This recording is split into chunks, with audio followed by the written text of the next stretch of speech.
அஸ்ஸலாமு அலைக்கும். இது புதன்கிழமை எடுத்தது ஒரு லஞ்ச்லேருந்து நைட்டு டின்னருக்கான ஒரு குட்டியான மினி விளாக் தாங்க இது. மதியம் பார்த்திங்கன்னா என் தம்பி ஆட்டு ஈரல் தான் வாங்கிட்டு வந்திருந்தான். ஸோ அதில் கிரேவி வச்சுட்டு சுட சுட சோறு வச்சு சூப்பராக லஞ்சு சாப்பிட்டு முடிச்சாச்சு. ஏன் வீடியோ பார்க்குறீங்கன்னா கண்டிப்பாக உங்களுக்கு தெரிஞ்சிருக்கும். நான்வெஜ் சமைக்கிறேன் அப்படின்னா நான் கண்டிப்பாக மாப் போட்டு விட்டுருவேங்க. அப்போ தான் நம்ம வீடு நல்ல ஒரு ஸ்மெல்லோடு இருக்கும். பேட் வைப்ரேஷன் எதுவுமே வீட்டுக்குள்ளேயும் வராது. ஒரு பாசிட்டிவ் ஃபீல் நமக்கு கிடைக்கும். கூடவே பார்த்திங்கன்னா ஒரு 4 ஊதுபத்தி ஏற்றி வச்சுட்டா சூப்பராக இருக்கும் வீடே. ஸோ நான் பார்த்திங்கன்னா கிச்சனை மட்டும் மாப் போட்டு விட்டுட்டேன்.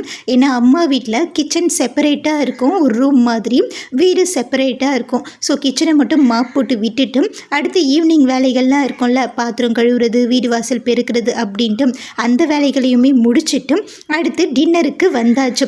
இன்றைக்கி நம்ம வீட்டில் டின்னர் பார்த்திங்கன்னா கொஞ்சோண்டு தோசை மாவு இருந்தது.